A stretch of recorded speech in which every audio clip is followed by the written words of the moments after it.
Welcome to the Hardcore MBA podcast with your host, Erlend, Bakke. Would you like to have a free copy of the #1 international best-selling book, Never Work Again? All you have to do is rate, review, and subscribe to Hardcore MBA podcast on iTunes and email us a screenshot of your review to erlend@mroutsource.com. Hello and welcome to Hardcore MBA. Today I'm very excited because I've got an expert today, an expert that has changed my life. Quite a few years ago, I read a book. I read a book about how I could build my business so that it worked without me. The book was called Work the System and is now been rewritten a couple of times, so it's getting better and better and better because Sam Carpenter is working the system, which is one of the things that he talks about in his book. He is a resident of Bend, Oregon, author and entrepreneur. He has a background in engineering, journalism, publishing, construction management, and telecommunication. He is the current president and CEO of Centratel, the premier telephone answering service in the United States. And he also has a foundation in Pakistan and does a whole bunch of other things because he is applying the principles that he wrote about in his book, Work the System. Sam, welcome to the call. Thank you, Erlend. Great to be here. So, you bought this business, am I right? And then what happened? You struggled with it in the beginning.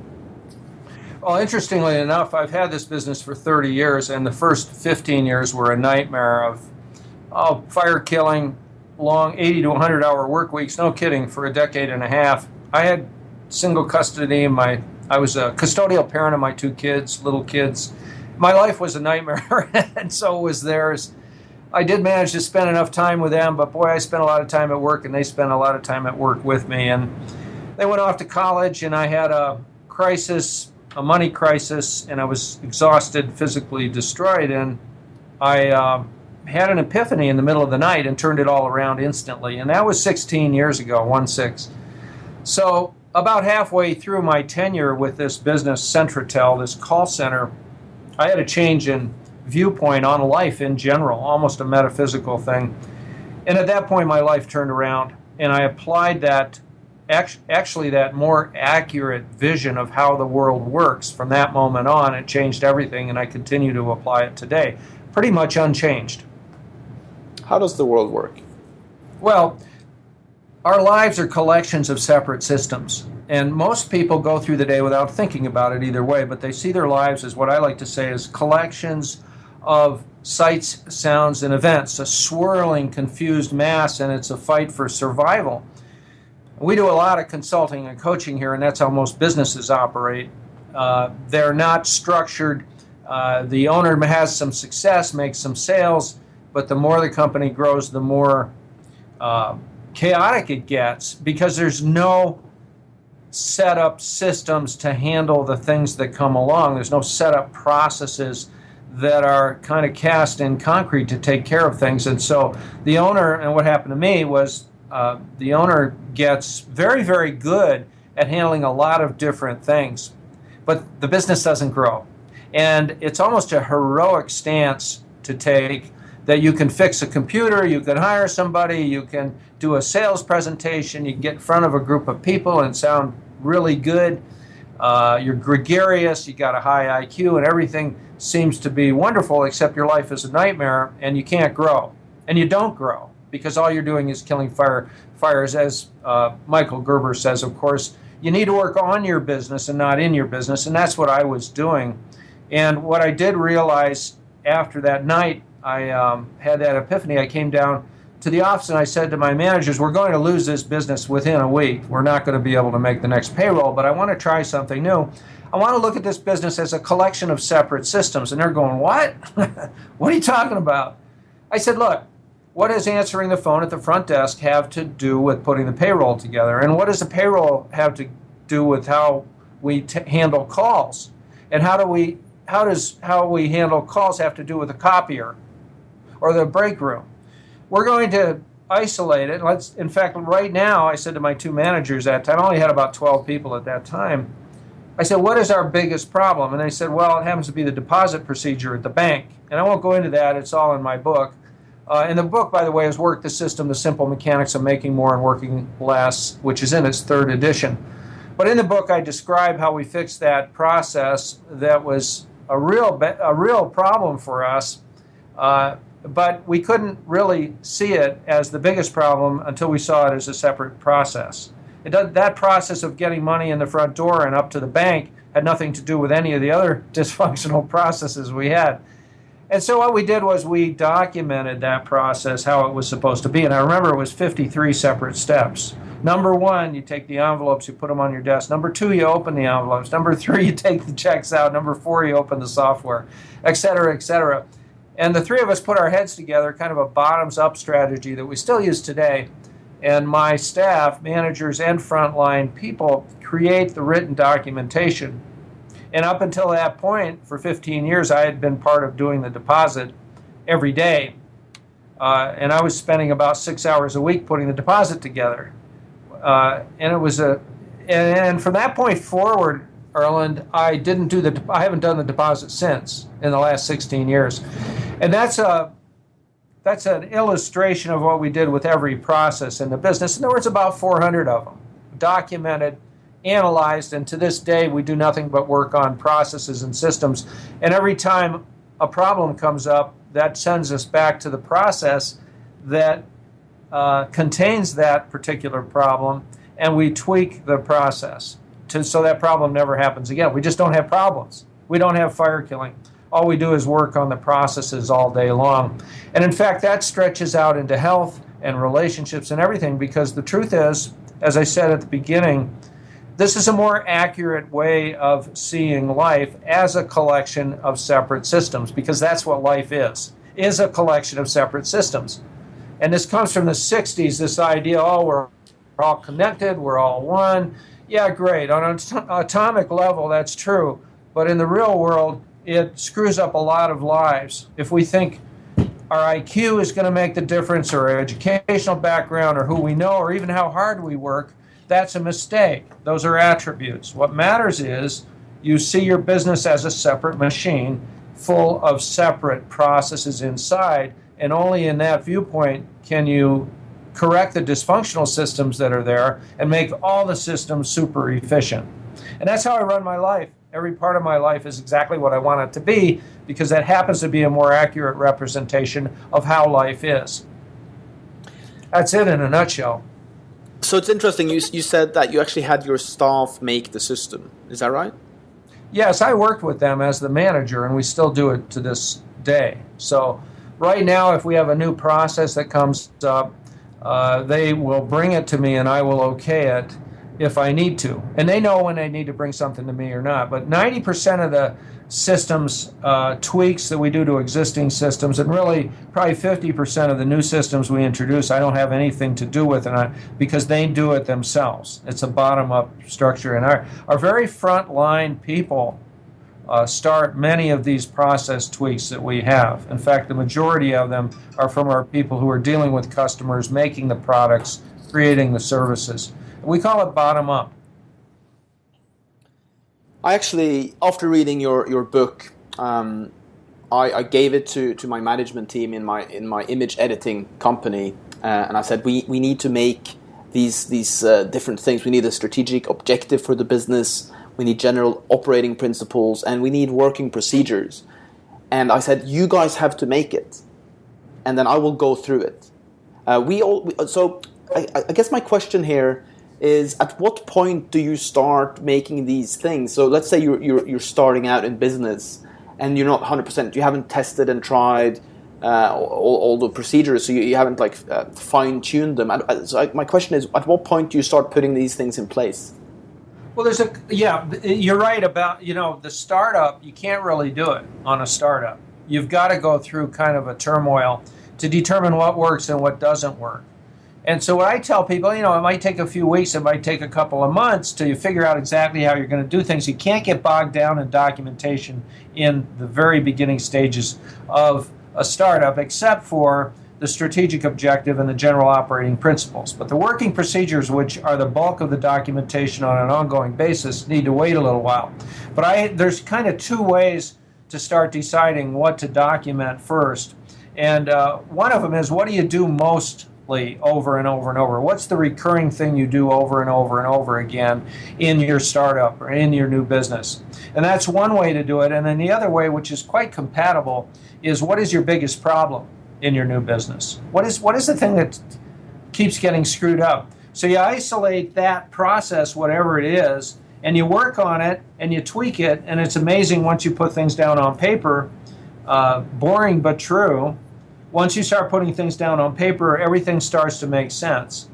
And documentation is very simple. It's our lives proceed, and everything we do proceeds in a linear fashion. For instance, everything, Erlend, whatever shirt you have on today, whatever apartment you're in or house you live in, whatever you drive, it was a linear process to acquire that. It was a linear process for you to acquire your special expertise in your businesses. It happened over time. And so what people have to do is look at processes as always sequential. 1 leads to 2, 2 leads to 3, 3 leads to 4. And this is a focus of my new book, which is aimed at everybody who doesn't own a business, is that everything we have in life in this moment of time happened in a process, in a sequence over time, and it's very simple to document that. Very, very simple. And, so the rich get richer, the poor get poorer because of their habits, routines, it's compounding. Well, yeah, if a person is failing in life, they're probably trying to fire kill all day long. That's what they're doing, they're fire killing. The successes in life, even though they couldn't describe it to you, understand that their business or whatever they do is a machine and they need to work on that machine. And everything that happens in that machine is a linear process. You've got to work on the process. So imagine this. There's a formula. Just visualize it in the sky. I used to write it out. I don't need to anymore. But on the left in this equation, 1 leads to 2, leads to 3, leads to 4. And that's symbolic. It might be 400 steps.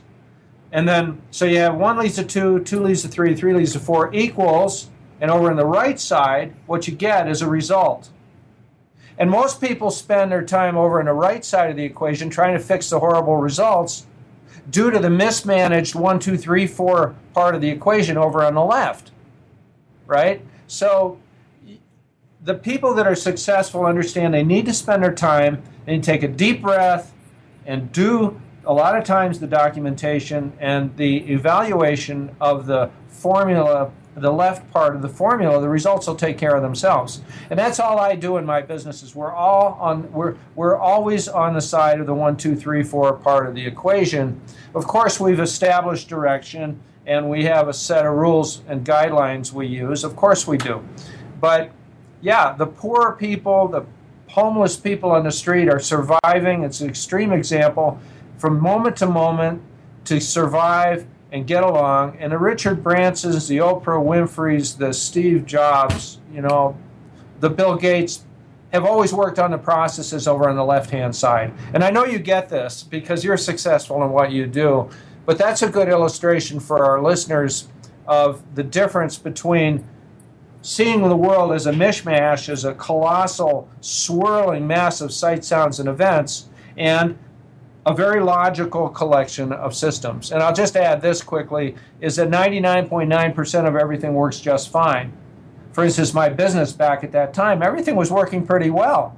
There was just a few dysfunctional things that were going to destroy everything. And I went to work on those. And honestly, within 2 or 3 months, I had cleaned up 80% of the dysfunction in the business, although our documentation went on for over a year. It didn't take much to fix it, because the truth is, if you look around wherever you are in your car, or in your house or in your apartment, wherever you are, 99.9% of everything's working just fine. There isn't that much that's not fine, and that's what you get with this different viewpoint. You go from seeing the world as a horrible, dysfunctional place to what it really is. It's really quite functional. And just a walk in the woods, a walk in nature will show you that, but even a walk down a city street, most people are getting where they want to go. This podcast is brought to you by MrOutsource.com. Outsourcing to the Philippines done for you. People aren't dying on the street, typically.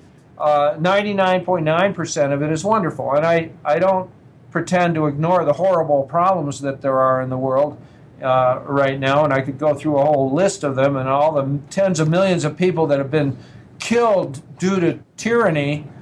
That's true, but in a strictly numbers sense, right here, right now, things are working out pretty well if you look around and you see it.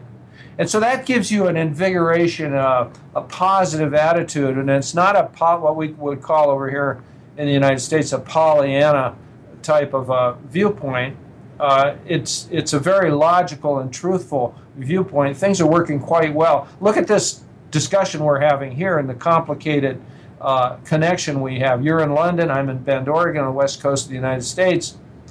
And everything else in my office, including my little refrigerator here and my copier and the lights and the air conditioning here in this building, is working just fine.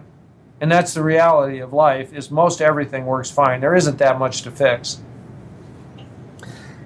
I got to ask you, because in my speaking business, which this podcast is a part of, we're currently working on our working procedures. So how was it setting up this call? How did you find that process? Very simple. You and I went back and forth on email. I said, why not? And then we set a time, went into my Outlook, and here we are.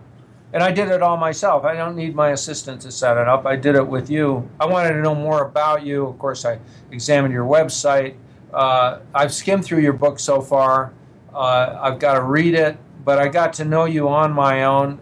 There's nothing anybody else could do. So this was a process that I think I probably spent 10 minutes setting it up, not counting the time I spent on your website. I don't know how it went for you, but it was very smooth for me. Fantastic. So the initial setup of this call was actually done by my personal assistant. That also has access to my email, and she knows that people that I have, if I've read somebody's book, I want to speak to them. So most of the setup of the call is actually done by my personal assistant in the Philippines, which is how I set up most of these podcast calls, and it's actually a documented system for sending out everything, and we're working the system on that constantly and adding things and refining that process. And I do think about this constantly, about how to make the machine run better and better and better. So by adding things and subtracting things. So I find most of my time is now spent as an entrepreneur doing exactly that, which is fun. Yeah, you're working on the system, you're tweaking the system, and really, as far as your line of work as the interviewer, you're doing the work right now.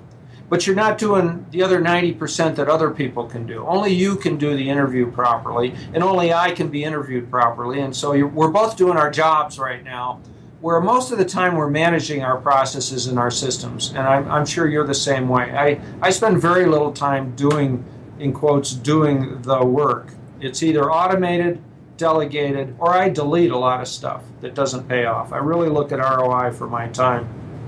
One of the challenges that I've found with having a system and actually having other people run it, and I know a lot of people have the same problem, is that does a little bit of the magic get lost when you build a system, and how can you maintain the magic in a system if you're not doing it yourself?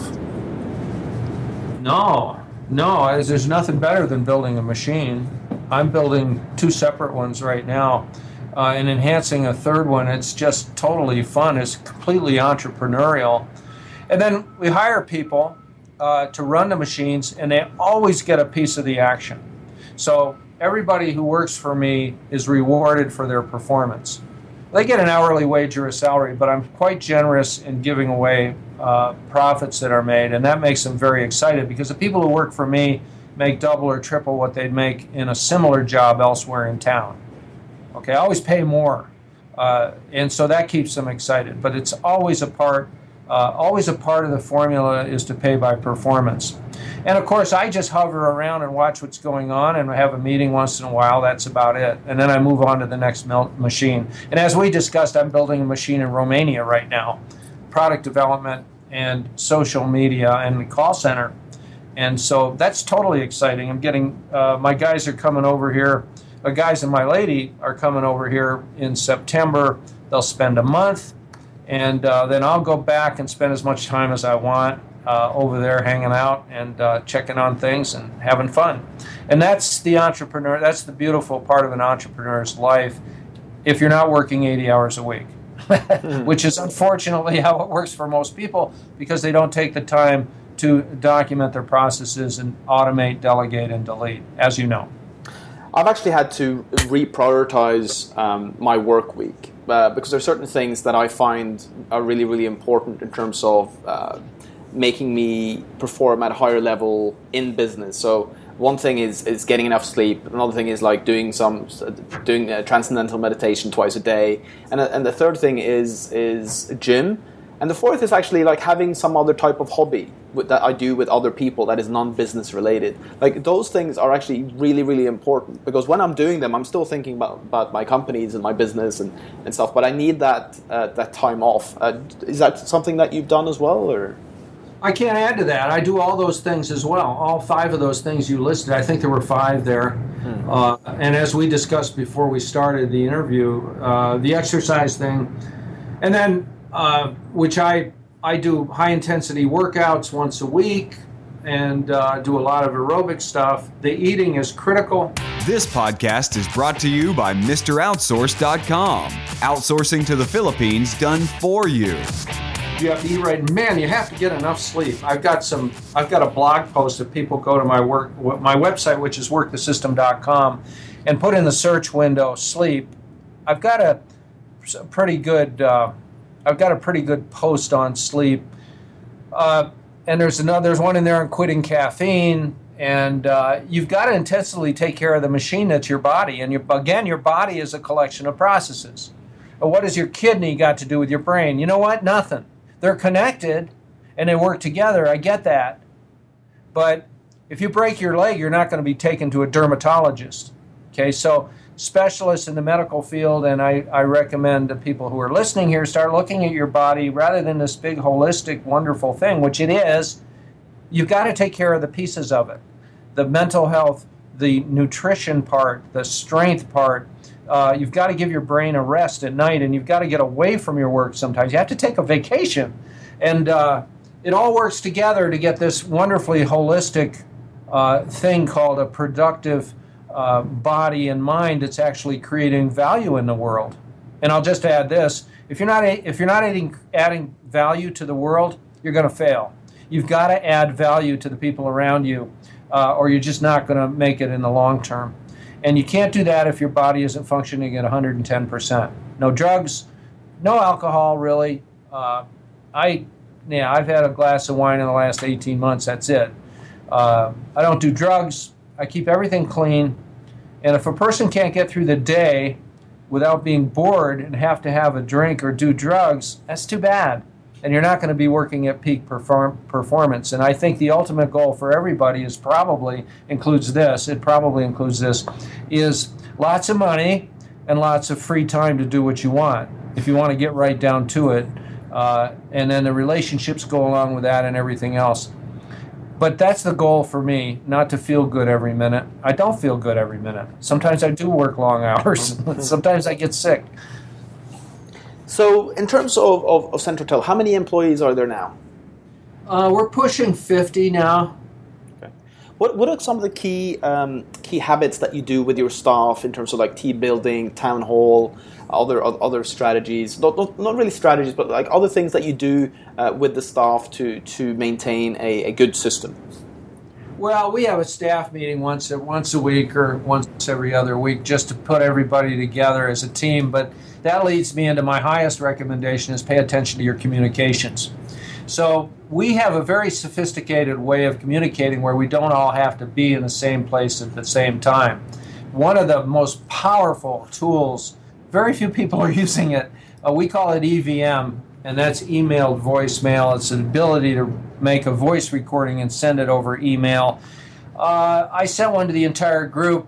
You know, as our friends from Eastern Europe are coming in pretty soon, I got on my smartphone, and in 1 minute I said, hey, we got these people coming over, and I said who they were and what they were doing, and I'm going to be sending you routinely information on Romania and Italy so you're familiar with the culture. And that particular message that I happened to send out yesterday, I recorded it in 1 minute and sent it to my entire staff of 50 in the next 10 seconds. And they all heard it. They all listened to it. It comes into their email. And what this does is replace meetings and replaces reading and replaces a lot of things. And we have some very sophisticated email strategies and other group communication and single communication strategies so that we don't all have to try to be in one place at one time. And for any corporate venture, it's hard to pull people off what they're doing and what they're into for a meeting when half of them or 3/4 of them don't even want to be there. It's an incredibly efficient way of communicating.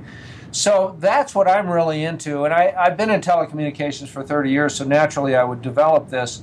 But what's really cool is it allows me to go anywhere and do anything and stay in complete touch with my office if I need to be. And it's all via a very $2 app on my smartphone. And that's what's really made a big difference here in my business that I could tell you about today, Erlend. One of the things that I just use my iPhone. I just record a video, and I don't use a tripod often. Usually I just hold it. Sometimes I use a tripod, and you can just upload it straight to YouTube from your phone as an unlisted video, and then I email the link. That's how I do it with my stuff, because they're in the Philippines or wherever they are. Some people are actually in Canada as well. So yeah, I agree with you. It's a really, really good way to broadcast a powerful message in an effective way. Yeah, I occasionally do videos too, but mostly audio, and I use what we call an iPole. Okay. The Japanese have a reputation of carrying them all over as tourists, but that works pretty well, where you can hold the camera out a little bit from you and do it that way. And it's quite steady. It's a pretty cool way to do things. But people need to really look hard at their communication strategy. So why do you think audio is better than video? It's just faster. And, well, I do video, Erlend. I have plenty of videos, blog videos, and I take 3 minutes, and there I am on my deck or up in the woods on my skis. I certainly do it, but for everyday stuff, I use audio simply because it's so fast. And I can do it while I'm driving, okay? I can do it hands-free while I'm driving. Right. I get a lot of work done driving up to Portland. I have a reason to drive a 3-hour drive from here to Portland quite often. I have friends up there, and I get a lot of work done on the road, hands-free. I can't do that with video. That's cool. In terms of creating the systems manual, my strategy for that has been done is better than perfect. So like, let's just make a template. Let's just try it out. Let's get that template being emailed out a couple of times a day and see what results we get. And then, when we get more information, we'll go back and we'll put that feedback into the template. What worries me with a lot of people that are starting out in business is that they're so worried about what other people are going to think and if they're going to fail, and it has to be perfect. What do you think is best? To just get stuff out there and get feedback, or is it like getting the perfect thing made in terms of the working procedures? No, you've got it exactly right. I've got a glossary in the front of Work the System, and one of the things is perfect, a definition of perfect, and that is, and this is a strange way to do a definition, but is 98% correct, and we want to work toward 98%. But I'm happy with 80% just to get it out there. And my whole method of getting through the day is, come on, let's get it done. Let's not get bogged down in the details. So it's not perfect. So what? We'll get it perfect next time. I really do try in my blog post to get it perfect the first time, but no doubt I'll get it published and I'll go back and look at it a week later and I'll say, oh, what was I thinking? Why did I use that word? I even go back into my old posts that I've posted and correct them when I feel like it. But the main thing is to keep the wheels rolling. Keep the wheels rolling and get them starting rolling right away. Don't get bogged down with bureaucracy or perfection. I just want to get back to the people question. I've been actually watching the show The Prophet with Marcus Lemonis this weekend, and he's got his formula of product, process, people. But in every single episode, like the reason why like 90% of these companies have issues is because of the people. Because people are not getting along, and people don't know what the system is, and the entrepreneur is really bossy and mean. And how can we really take care of people? And do you agree to my statement? If there's a dysfunctional company, it's usually people. Yeah, there's one small thing you said in there that is really the root of it, and you said something like they don't get the processes, and so it's the leader's responsibility to create the processes. And once the processes are created and shared and understood, and the people who are doing the processes get some input, your personality stuff goes away. The personality problems. And a lot of times the entrepreneur is trying to go through as, hey, I'm the owner, and you're going to do it this way, and I'm smarter than you, and this and that. It's a military type, top down. It works in the military because you get shot if you don't follow the rules. But it has to do with providing your people a direction, and then giving them rules of engagement, and then having them help you develop the actual systems and the processes. Look, this is how we answer the phone now. What can we do to do it better? And you actually write that down. We have a 7-step process for answering the phone. I forget what it is exactly, but it was perfected, and it's something like, hello, this is Mary. You've reached Centratel. How can I help you? And you've got, and even part of that documented procedure says before it starts is before you pick up the phone, put a smile on your face, because that'll carry through to your voice. So if the leader isn't providing documented direction and documented strategies and isn't looking for help with the documentation, the business is going to fail. Period. The big difference between a small, struggling entrepreneurial business, one that's doomed, and a big, successful organization is one simple thing, and that's documentation. Here on planet Earth, it has to be written down. Sorry if you don't want to do that, but you have to. And life is, any adult will tell you, you have to do some things you don't want to do. No, I just want to feel good. I want to have this connection with my people, and we're so special here. And BS. You're not that special. You got to provide your people with leadership, and you can't do it if you're not going to write things down. Sorry about that, but that's it.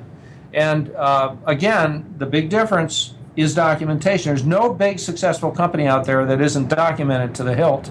And that doesn't mean it's run like a military, and it doesn't mean you have to look up everything you're going to do in the next 10 minutes. It doesn't mean that at all. It just means everybody knows what the heck's going on, because your employees can't be mind readers and they can't be fortune tellers. They need to know what's going on, and they need to have a hand in it. And that's it. So we don't have personality problems here. We simply don't. We just don't. I don't have that kind of problem in my life anymore, where before it was just, it was just groups of people and cliques and all. We simply don't have that problem in any of my businesses. It's really awesome. One of the things that I really like about the working procedures and documenting it was actually reading through it myself, and then being able to give feedback and find solutions to it. And it's only when you have to train somebody else in something that you really... So if you're really good at, let's say, 360 photography, and then you want somebody else to do it, actually going through that process and writing it down, documenting it, and communicating it and training somebody else, that improves the whole process of what you're actually producing. You're saying the training itself increases the quality. Yes. Yeah, that's absolutely true. That is absolutely true. And it saves so much time, because once you have those training videos and the documentation, somebody starts, you go, can you please spend a few days reading through this, and then we're going to test you in XYZ, and then you'll be good to go. Then we'll put you on whatever, and I mean, it saves so much time. Incredible time saver. It used to take us 6 months when we had 200 accounts in the call center. 6 months by osmosis to train somebody, sitting next to somebody, learning the accounts and this and that. Now we have 1,200 accounts, and they're on the phones in 2 days, and they're 80% to capacity, and within 2 weeks they're 90%. Because we have a training program, and we do literally have them sit down at a console. It's a multimedia thing. And for 2 days, a day and a half really, they go through and they study and they learn it, and then they're on the phones.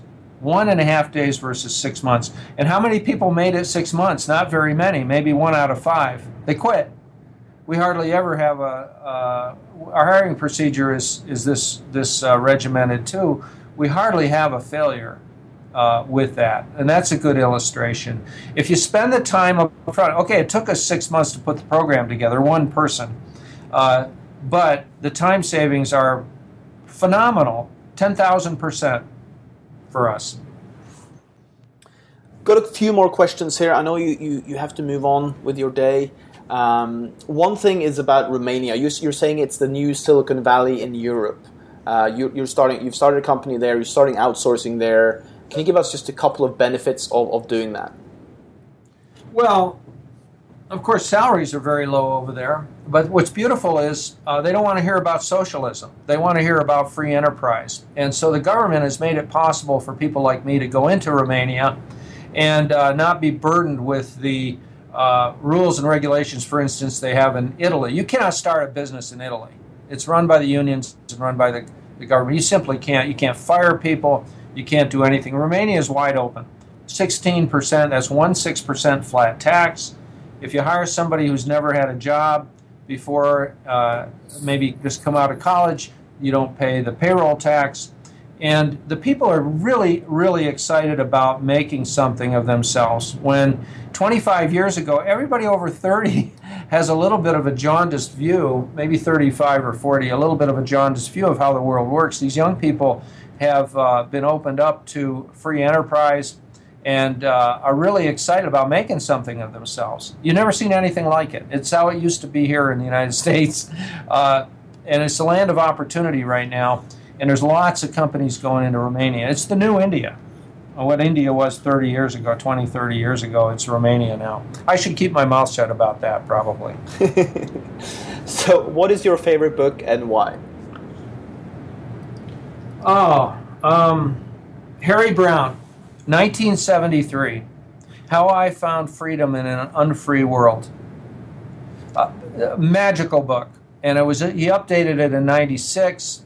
He died in about, I think, at 2000, but it's a phenomenal modern philosophy book. It's mandatory reading if you have a pulse. That's what I do. And you can get that on Amazon? It's hard to find it. I have paid $50. I give them away as gifts, $50 for a used hard copy. It's a rare book. It's not available. It hasn't been reprinted in a long, long time. You can find it there, but you're not going to get a perfect book, but you're going to get a book, and you're going to pay dearly for it. What entrepreneur really inspires you, and what do you find inspirational about them? You know, one of the guys I really like is Perry Marshall. You familiar with Perry? No. Yeah, Perry Marshall. You can. I think he's on Wiki, and or just Google him. Perry Marshall. And Perry's a very cool guy, and he does marketing, internet marketing, different than what you do, Erlend. He's a Google ad specialist. He's very philosophically inclined. He has a higher educational degree than I do, but we both come from an engineering background. I kind of worked my way up into a professional engineering position before I did this stuff. And we've gone back and forth with several interviews. I love the guy. And he ruthlessly sends out a newsletter every few weeks. And he's very regimented and very deliberate, and his message stays the same. I love the guy, Perry Marshall. So I love it when I get, new people, new books that I've never heard about before. I love that. I'm going to dive in and check that out. So where can we get more information about you? Well, workthesystem.com. Workthesystem.com is where you can get everything right there. We got a brand new website. Be sure to sign up on the newsletter. You can download my entire book for free, unabridged, and I've maintained ownership of the manuscript. You can also buy it hardcover in your bookstores, but I've got a very unusual relationship with my publisher, and you can also download the audio for free. So that's pretty cool, and you can find all that on the front page. But you have to put your email address in there and sign up. And we send a pretty darn good blog post out once a week, and that's the place to go, is workthesystem.com. Everything's there.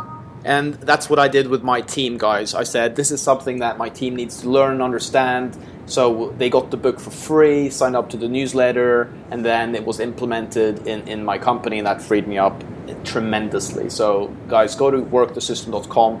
And here's another thing.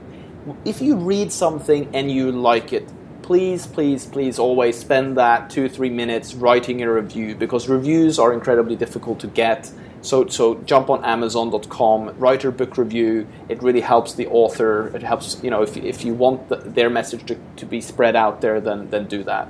The same goes for this podcast, guys. If you have enjoyed this interview, please jump on iTunes, spend a few minutes writing a review, and I will be forever grateful. Sam, thank you so much for being on the show. It's a true pleasure to meet you. I've been a big fan for many, many years. Erlend, thanks so much. That was fun. This podcast is brought to you by MrOutsource.com. Outsourcing to the Philippines done for you. Mr. Outsource is a recruitment company matching busy entrepreneurs with Filipino virtual assistants, so you can have the time to focus on what's important.